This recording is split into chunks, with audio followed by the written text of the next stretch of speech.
Do you struggle to find affordable places to stay on your vacations? Do you want to find cheap hotels but still impress your family and travel mates?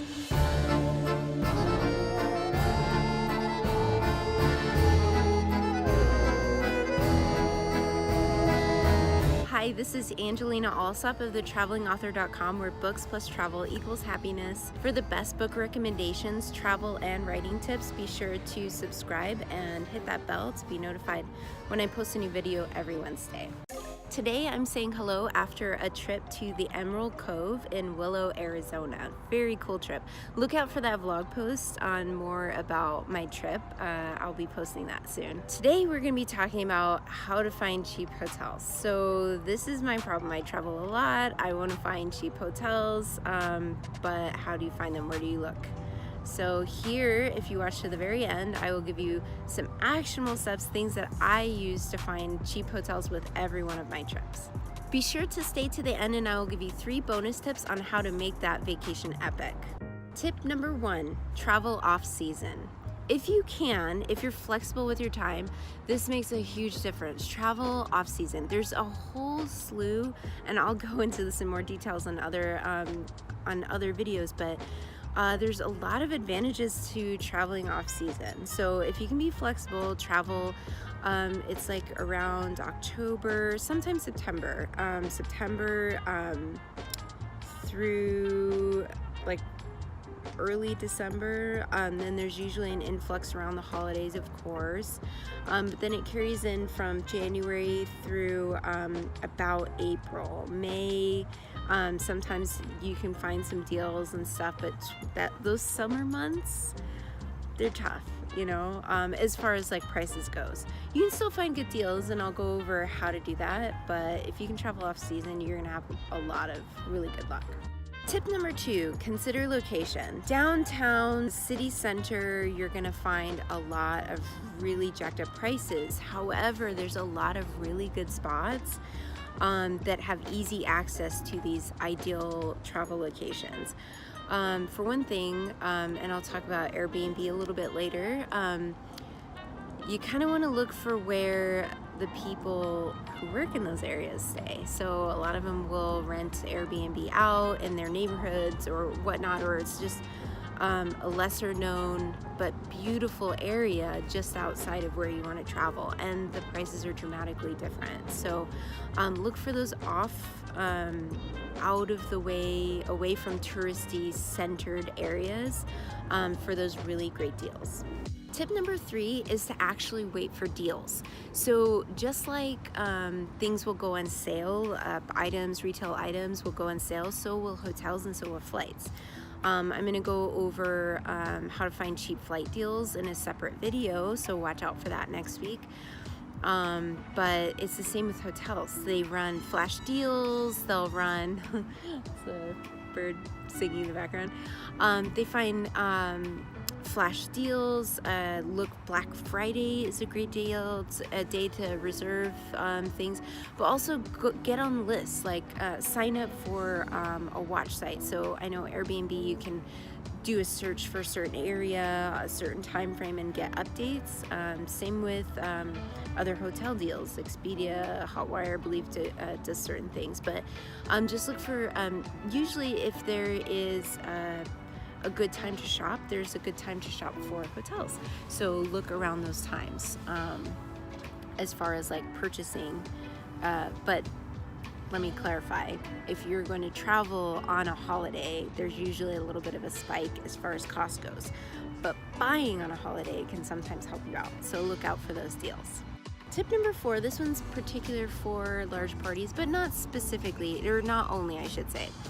But if you have a party of more than basically 2, if you're going to need more than 1 room basically, Airbnb is a really great deal. So if you're traveling with a family, this is actually really ideal. So it's a new big thing for families with kids. So they're big enough to where they kind of want their own room or need their own room, but you don't want to be separated from them like you would in a hotel room. You know, sometimes in hotel rooms you have that benefit of like the connecting door where you can open and check in on them. and that's nice. But Airbnb, you can find whole houses and whole apartments and stuff like that for way less than you can for multiple hotel rooms. So definitely look at Airbnb as an option. Comment below and let me know if you've ever tried Airbnb. Also, let me know if you've tried any of these tips. I'm really curious to see if you've tried these or if you've done something different. I'm always obviously looking for ways to save money while traveling. So comment below and let me know. Tip number 5 is use credit card points. So a lot of people forget about this option, but you can set up automatic payments for your regular bills. But a pro tip, if you have something big this year, let's say you're getting married, consider putting all of the costs of everything on a credit card. And whether it's like, let's say your mother or mother-in-law is planning on paying for your wedding, which is amazing, or paying for your college tuition or something like that, ask them if you can put it on your credit card and have them pay the bill. See if they're willing to do that, because you get amazing points, especially if you can get a travel card. Then especially something big like a wedding or a retirement party or school or something like that, you can really rack up the points really fast, and then by the end of the year you have enough points to cover your travels. So definitely consider those credit cards. One of my favorite sites for finding great hotels or hotel deals is booking.com. The reason I like it is their filter option is really good. So you can find like certain types of hotels. Like if you're looking, I like having kind of a unique experience in some way or other with my hotel room. So I like to find a good deal, number one, but number two, if there's more than one option, I like to find the more interesting one. So whether it's like in a good location, or with Airbnb it has a super host, or it's like has something like cool and different, like panoramic views, or I've stayed in hostels with like great sense of community and we're just really fun. So with booking.com you can kind of filter for that a little bit easier, and it's just really awesome. So, and then if you use them a few different times, they'll give you a discount. It's not much, like 10% or something like that, but definitely a good option. Tip number 7 is bundle when you can. Bundling does save you a lot of money, or many times it does. Bundling like your hotel and your flight is usually the big one, but if you can also add like your rental car, usually you can just get a really good deal. You can find places like that are otherwise really prime locations for the same that you would like outside, you know, like doing it separate. So definitely consider Expedia and Hotwire. They're especially good for bundling, but as a standalone I've also found great deals on them as well. Tip number 8, if you stay in one place for a week or longer, you can get a week discount. So I know Airbnb does that. Many hotels will do that. Sometimes it requires a call, but definitely look for that week deal as well, if you can, of course. That brings me to my 3 bonuses that I promised. Thanks for staying to the end. I really appreciate it. And I'll jump right in. So the 3 bonuses. So to make an epic vacation, number 1, you kind of want to make a max budget if you can. So this is more for like making your vacation smoother, and also the planning a little easier too. If you set a budget of how much you want to spend on a hotel, it makes looking for it a little bit easier. Like I mentioned before with booking.com with the filters and stuff, you can filter for your cost per night or your total cost that you want to spend on hotels. So it definitely makes planning way easier. Then you'll know, like if you really don't have a big budget, you might want to consider something like a hostel, you know, and or consider something a little bit farther away. Bonus tip number 2 is prioritize. So with me, I talked about a little earlier how I like to find something about the hotel that brings character and brings something to my vacation. But for me, it's a lower priority than finding a good deal, because the place itself, like the country itself or the city itself that I'm visiting, is my primary focus.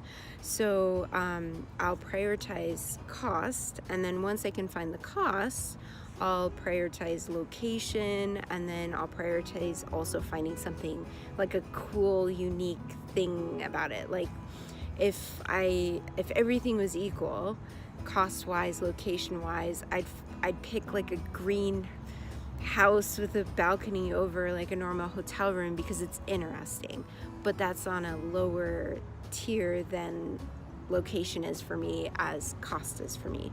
So if you're clear about your priorities up front, it makes planning for your vacation way easier. And it also makes it smoother. So like if you can hit those like priorities, your vacation will be nicer. If you care about the bed that you're sleeping in, if you deeply care about like staying in a nice hotel and you don't prioritize that as far as like cost goes, as far as whatever goes, you're gonna have not as good a time. You know, like, so just be clear about that up front, and be clear about who you're traveling with too. That helps. Tip number 3, sometimes customer rating is more important than the stars of the hotel. So meaning it might be a 3-star hotel, but a better experience than maybe a 4, maybe not a 5, but you know, like a 4-star hotel is, or even a brand name. So consider that. So I know Hotware has a good one. Booking.com has a very good review system where they the customers will rate. They'll rate on different things. So they'll rate on like hotel cleanliness, on the ideal location, and how friendly the staff was, and just how easy things were, and then they'll give it an average rating. So with Booking.com, I really like it because then I can just like, okay, I want an 8.5 or a 9 or higher, and look at everything within my price range and everything within my location range, and find a really awesome, epic stay. So anyways, these are my tips. I love when people travel more. I love when people find awesome locations that they stay in. Really, it just makes me happy when people get to travel often and more. It just makes me smile, you know, people having adventures. Now you know how to find cheap hotels, but what about cheap flights? Stay tuned for next week's video when I go over exactly how I found a flight from Phoenix to Rome for under $500. I hope that you guys liked the first video in becoming a savvy traveler. I worked really hard. I'm super excited to release it to you guys. Comment below and let me know if you have any questions about traveling, taking vacations, or about the other videos that I'm releasing about the writing or what books to read. So I'm super excited. I created a tool on my website. So if you check out thetravelingauthor.com and go to free stuff, there is a free weather forecast tool that I created. So put in the destination that you're going to and your dates, and it'll pull up a weather report for the expected weather and also historical weather for that area. Hope you enjoy it. Don't forget to check out that link, check out the description below. I'll have a link to my blog in there, kind of summarizing everything we went over. Hope you like it. Don't forget to hit like and subscribe, and I'll see you next week. Bye.